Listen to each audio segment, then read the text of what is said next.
Olá, bem-vindos a mais uma Reprodução em Pauta, o podcast da Originari.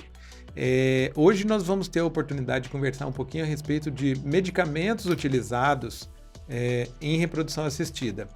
Se você não assistiu a parte 1 desse podcast, volte lá e assista a parte 1, que tem um monte de coisa interessante, e toda essa história que a gente vai contar nesse segundo episódio, ela, de uma certa forma, está conectada com aquela parte número 1. Então vá lá e assista. E seja bem-vindo. E para me acompanhar nesse podcast de hoje, eu tenho aqui o Dr. Carlos Roberto Izzo, que ele é um dos diretores da Originari. Ele tem uma atividade de docência lá no Hospital das Clínicas também. E vai ser... eu acho que vai ser muito legal a gente bater um papo com ele, porque ele é uma pessoa que tem uma experiência muito grande nessa área. E a gente vai poder conversar sobre várias dúvidas que vão aparecendo aí no dia a dia do tratamento das pacientes, dos nossos pacientes. Será um prazer. Hoje em dia a gente sabe que muitas e muitas vezes a gente acaba congelando o embrião, né? Então, assim, deixando o organismo dela dar uma respirada para, num segundo momento, a gente fazer a transferência, né? E aí, para fazer a transferência, a gente tem a possibilidade de fazer o que a gente chama de preparo endometrial, né? Queria que você comentasse um pouquinho como é isso, como é o ciclo natural, se eu preciso de medicação...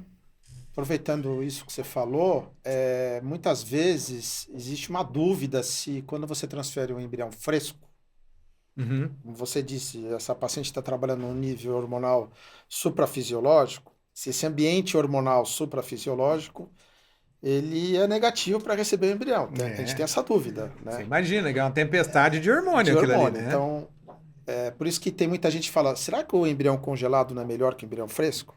Uma das explicações seria essa. Isso. Quando você vai para embrião congelado, você tem serviços nos Estados Unidos que eles só fazem transferência de embrião congelado, que é o tal freeze-out. Né? Exatamente. Nesse caso, você tem algumas possibilidades de preparo endometrial.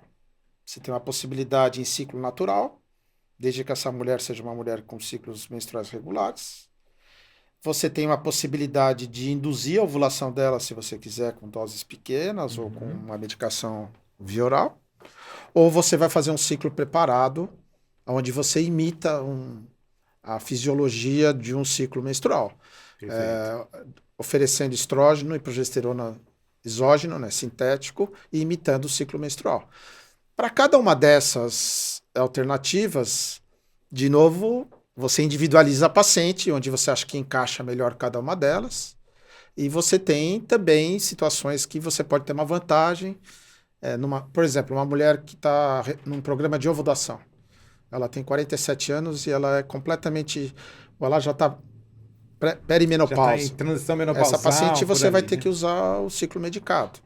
Você não vai conseguir... Ou então mesmo que ela esteja, por exemplo, você não vai conseguir induzir a ovulação dela, você não vai conseguir aproveitar um ciclo menstrual dela. Então, são estratégias diferentes, né? E que tentam fazer essa mulher trabalhar num nível hormonal muito parecido com o fisiológico. Perfeito. E aí o embrião poderia ter uma chance eventual ambiental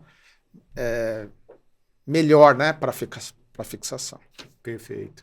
E aí tem uma coisa que eu acho que vale a pena a gente ressaltar, essa questão de congelar o embrião, né? Então tem duas coisas aí. Um dos conceitos é exatamente esse, é parar um pouco o processo, né? Dar uma esfriada no processo, Sim. diríamos assim, e preserva o embrião ali congelado para quê? Para num segundo momento, a gente, em situações mais próximas do fisiológico, mais próximo do que é o natural, a gente fazer a transferência do embrião, né? Sim. Então essa é até uma tendência que tem existido recentemente. Então, basicamente, para a gente dar uma paradinha, vai dar uma respirada e depois, num segundo momento, faz isso aí. Perfeito. E aí depois, imaginemos que congelou, aí fez lá o preparo endometrial, foi tudo direitinho, aí você fez a transferência do embrião no dia adequado, imaginemos que ela teve um beta positivo. Nesse momento, essa paciente ela já está tomando progesterona, né? Porque ela estava fazendo lá o preparo. Sim, ela até mantém a quando que progesterona. ela vai continuar? Boa. Fala aí sobre isso. Na Originari, a gente chegou num consenso, num protocolo interno um protocolo interno que a gente mantém até 10 semanas de gestação. Então, a gente mantém Se ela também estiver usando algum estrogênio a mais, alguma via estrogênica a mais, também a gente tem a tendência a manter até a 10ª semana de gestação, depois suspender. Tá. Isso aí é uma coisa importante a gente lembrar, porque é por volta dessa idade gestacional, né, 10, 11 semanas, ela já tem uma placenta que produz o hormônio que mantém o bebê ali. Então, por isso é que a gente dá essa ajudinha aí nessa fase inicial, né, até ela ter condição de produzir ela mesma o hormônio que vai manter o bebê, que é exatamente feito pela placenta, né? Então, eu acho que isso é uma coisa importante também.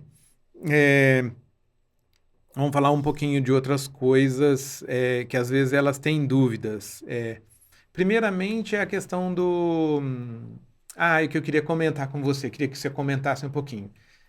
Dá para começar em qualquer momento o estímulo ovariano? Isso é uma boa pergunta, né? A reprodução humana vai avançando, né? Eu, quando era residente, e quando eu comecei a fazer reprodução humana, até uns 15, 20 anos atrás, não existia essa possibilidade. Era só no dia... Era só no início do ciclo, exatamente. Só que novos estudos apareceram mostrando que a mulher é capaz de escolher, né, essas fornadas de folículos em momentos diferentes do ciclo menstrual. Né? Legal. Inclusive o Dr. Paulo Bianchi, que trabalha com nós, né? É um dos estudiosos dessas ele ondas. Tem um trabalho nisso. O Baldi, o médico italiano também.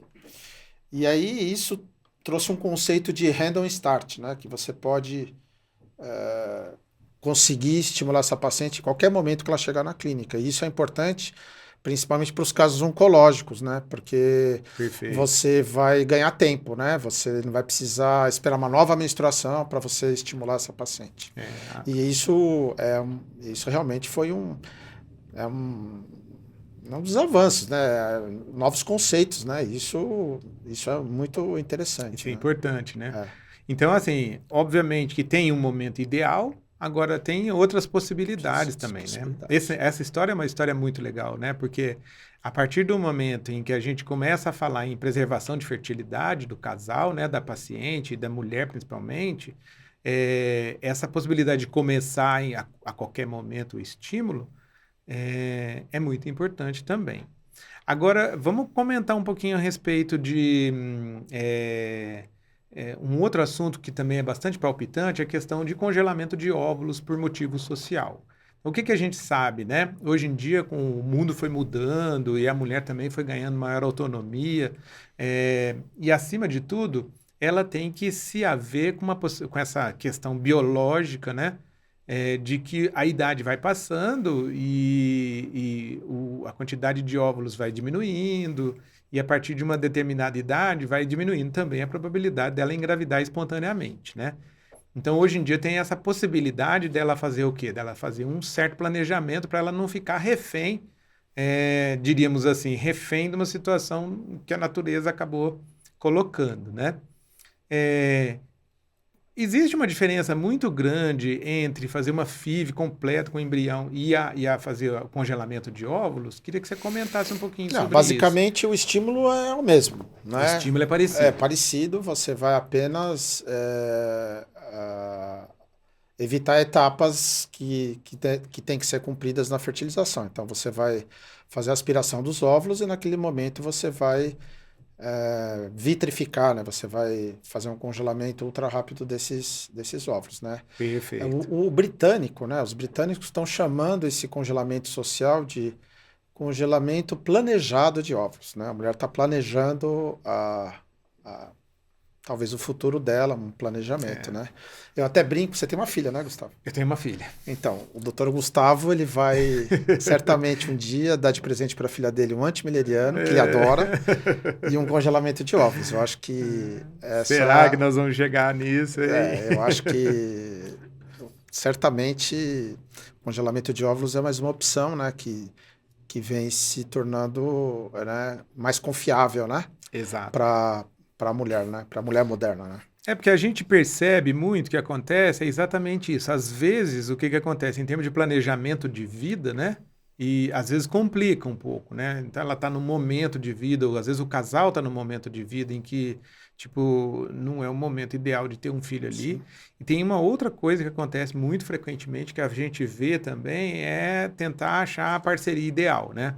Então tem muita paciente que ela chega nos procurando e fala, olha, eu não Eu não achei a tenho parceria nesse pessoa momento. nesse momento, eu não, e o meu tempo está passando, né? Então isso é uma coisa que também é importante. Outras situações, como por exemplo, se ela vai ter que fazer algum tratamento que eventualmente tem o potencial de causar dano a esse ovário, né? Tratamento de câncer, quimioterapia, alguma cirurgia. Então, essas todas são possibilidades em que a gente tem que pensar em congelar óvulos. Aí uma coisa interessante que também elas perguntam muito frequentemente. A gente sabe que, por exemplo, você congela um embrião que ele já tem um grau de formação, de complexidade ali maior, as taxas vamos dizer assim, de recuperação desse embrião são boas, né? São muito boas. Antigamente, um grande problema para congelar óvulo é que a taxa de recuperação era muito ruim, né? Até que apareceu o que você falou aí, que foi a vitrificação. Explica para a gente um pouquinho melhor e qual foi esse avanço aí em termos de recuperação desses óvulos. Então, eu acho que nos últimos 10, 15 anos, até 2012, congelamento de óvulos era experimental. A escola americana só não tornou experimental a partir de 2012. Então, estamos em É muito, é 2024, 12 muito, faz anos, muito né? pouco tempo, né? E o grande problema é esse, Gustavo, que você falou, que você tinha casos que isso pode ocorrer até hoje, né? Você sempre tem que falar para essa paciente que ela não está congelando Um bebê, um né? bebê. Ela está congelando óvulos que vão dar chance para ela fazer, eventualmente, uma fertilização, uma chance de ela ter um filho no futuro. Mas talvez o que a gente fala mais confiável realmente é que a taxa de recuperação, de sobrevivência desses óvulos melhorou. Por que que melhorou? Melhorou porque, por exemplo, a Dinamarca, quase 3% da população dinamarquesa vem de óvulo congelado. Da população hoje já. É, Uau.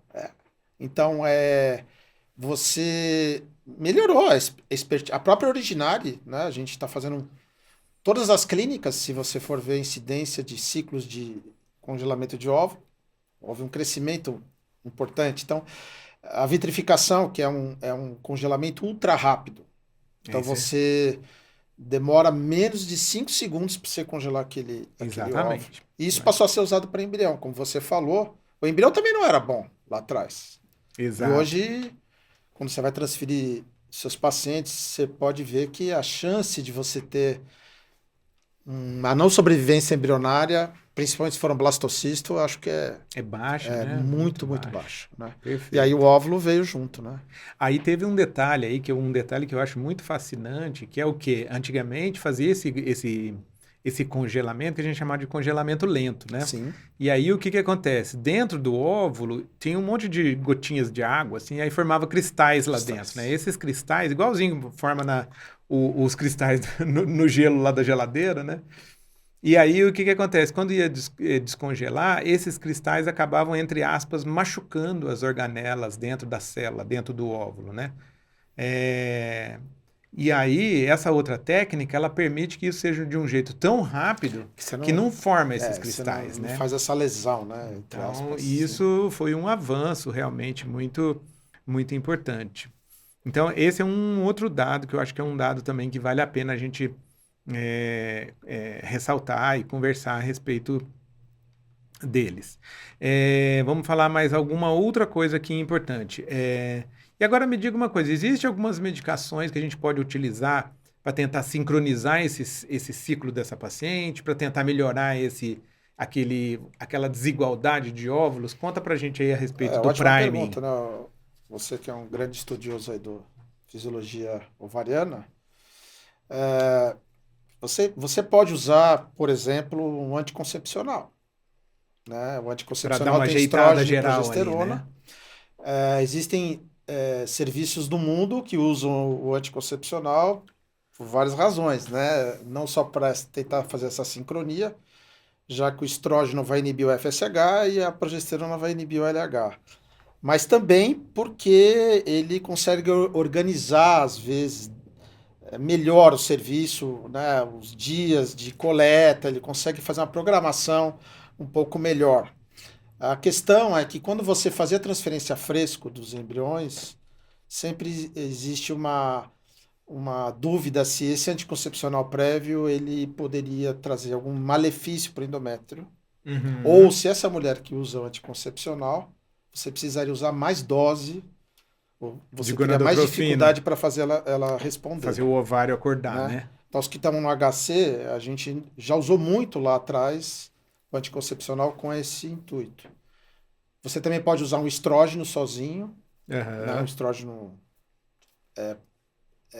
essa mulher vai menstruar, o estrógeno não vai teoricamente mudar o planejamento menstrual dela. E na originária a gente usa muita progesterona, né? Que também seria alguns outros um outro tipo, né? A gente né? chama isso de prime, né? Usar uma medicação pré-estimulação, né? Perfeito. De novo, você tem que ver o caso de caso a caso, né? Caso a caso, porque tem casos que talvez fosse melhor você usar estrogênio, casos que fosse melhor você usar progesterona, e a pílula é uma opção que a gente tem. Né, perfeito. Tem médicos que não gostam de usar pílula previamente, eu estou falando aqui de mente aberta aqui. Né? Exatamente, muito bom. Mas aí eu acho que é uma coisa importante mesmo. Então, primeiro, a gente vai fazer esse prime, a gente vai fazer isso basicamente para quê? Sincronizar esse ciclo da paciente, né, para atender algumas coisas. Uma delas é exatamente para tentar ver se faz com que esses folículos eles fiquem larguem mais ou menos iguais, né? Para você tentar otimizar isso ali no final daquele processo de estímulo ovariano. E tem essa questão da data também, né? Que é uma coisa que, querendo ou não, é uma coisa da realidade, né? Que existe também. Mas aí, no final desse processo todo, né? Rapidamente, o organismo dessa paciente volta ao normal, né? Vamos voltar agora, para a gente fechar esse ciclo aí, vamos falar um pouquinho a respeito da volta ao normal. Então, imaginemos a paciente foi lá, imaginemos que ela parou aqui, né? Que ela foi lá congelar óvulo.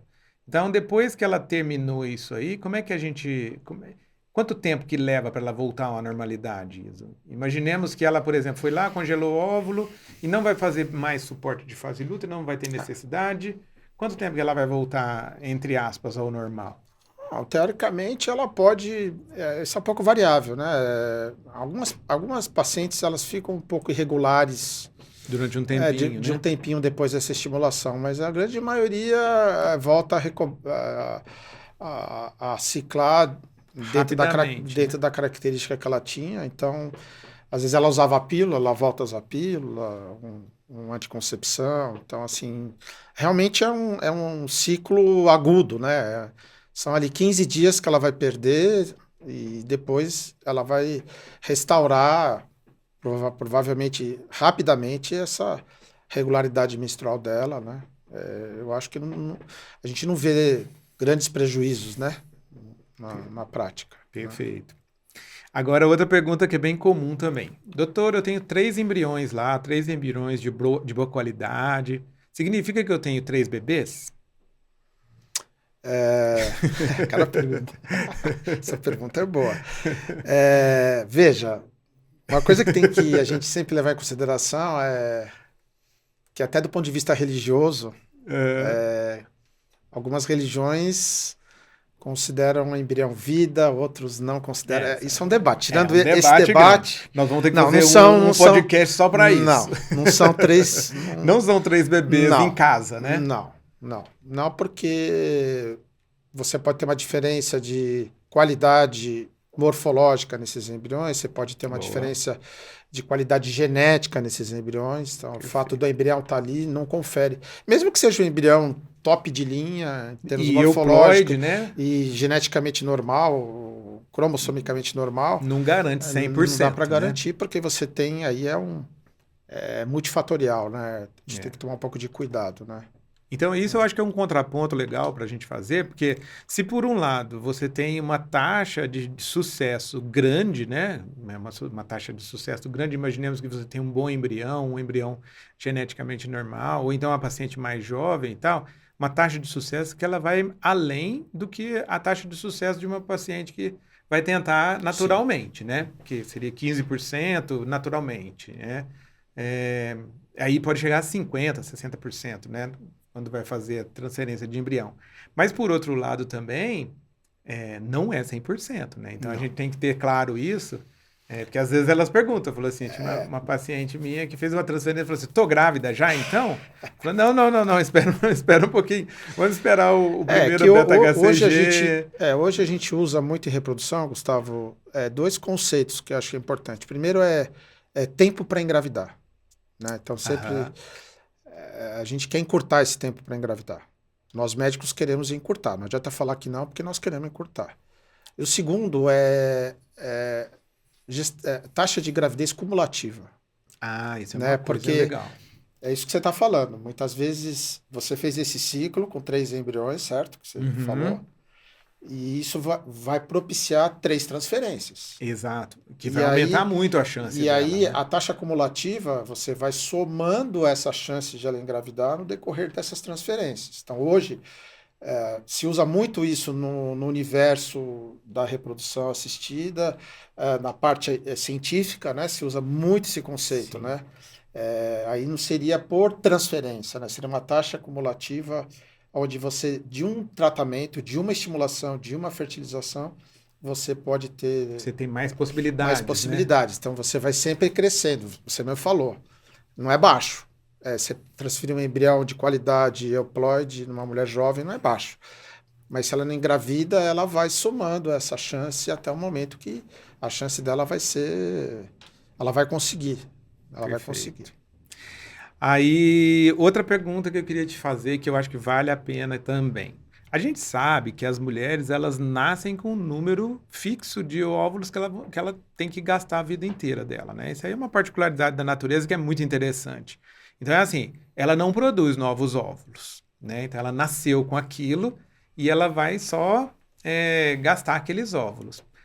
E, normalmente, a mulher, ela está, vamos dizer assim, fisiologicamente, ou então naturalmente, ela vai ovular um óvulo por mês. Por ciclo.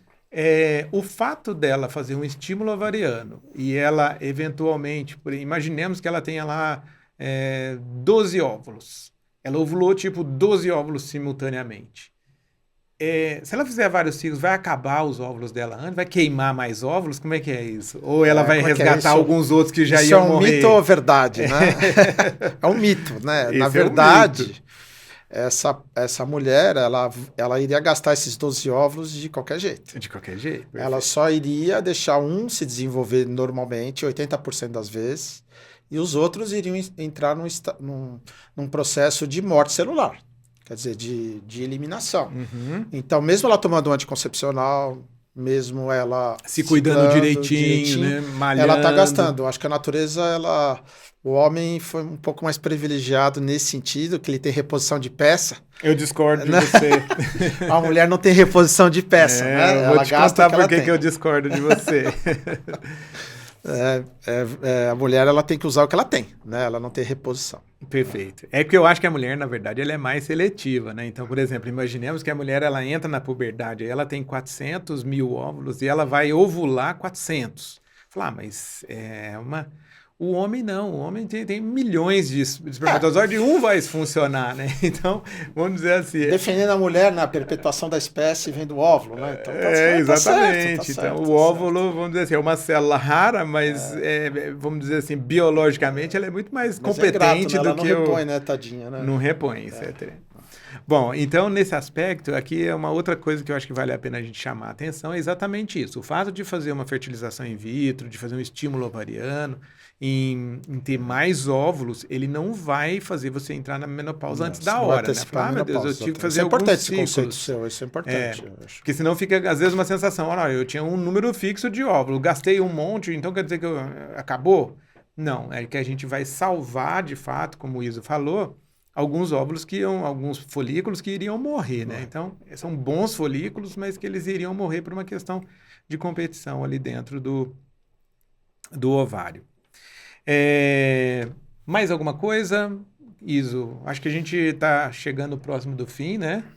Então, queria saber se você quer comentar mais alguma coisa. Não, eu acho que foi muito gostoso aqui a gente conversar, né, com meu professor aqui, Ah, né, você me tá, ensinou muita coisa. a gente trocar essa ideia. Espero ter conseguido passar um pouco da experiência, né, que a gente adquiriu nesses últimos anos e é, fico à disposição para algumas perguntas, né, com algumas questões que o público quiser mandar para a gente. E foi um Perfeito. prazer, né, ter essa hora aqui, a sua companhia, foi muito bom. Espero Muito bom. ter ajudado aí a tirar um pouco das dúvidas, né, dos nossos pacientes. Perfeito. Eu que agradeço, acho que foi muito bom. E vocês viram que eu acho que esse bate-papo é um bate-papo muito legal, porque, na verdade, a gente percebe que a informação, e mais do que isso, é, a possibilidade da gente explicar de uma maneira clara a respeito desse processo é uma coisa legal, porque o que acontece? A gente fica mais tranquilo no sentido que a gente conhece as etapas, sabe o que vai acontecer, sabe potenciais riscos, sabe potenciais benefícios, né? E eu acho que isso é uma coisa muito importante. Por quê? Porque faz com que esse processo seja um processo um pouco mais tranquilo, né? Apesar de todas as coisas que a gente comentou aqui, mas o fato de você conhecer a etapa por etapa e saber direitinho o que pode acontecer e como vai acontecer, eu acho que isso deixa os casais, as pessoas mais tranquilos no sentido de falar assim, eu sei que isso é uma coisa que dura relativamente poucos dias, né? É um período que vai ter uma certa bagunça hormonal, nem é bagunça, mas vai ter uma sobrecarga hormonal, mas isso logo, logo vai acabar. E mais do que isso é em função de um bem maior, né? Então, acho que Foi ótimo. queria te agradecer também. Eu acho que foi excelente, aprendi bastante aqui. A gente sempre aprende, né? E dizer para vocês seguirem o nosso podcast, que em breve tem mais coisas legais acontecendo por aí. Um abraço. Obrigado. É um prazer. Não se esqueça de deixar o seu like, porque é importante para o nosso canal, e também de mandar as suas dúvidas, que a gente vai ter a possibilidade de respondê-las na medida em que elas vão chegando. Participe e siga o Reprodução em Pauta.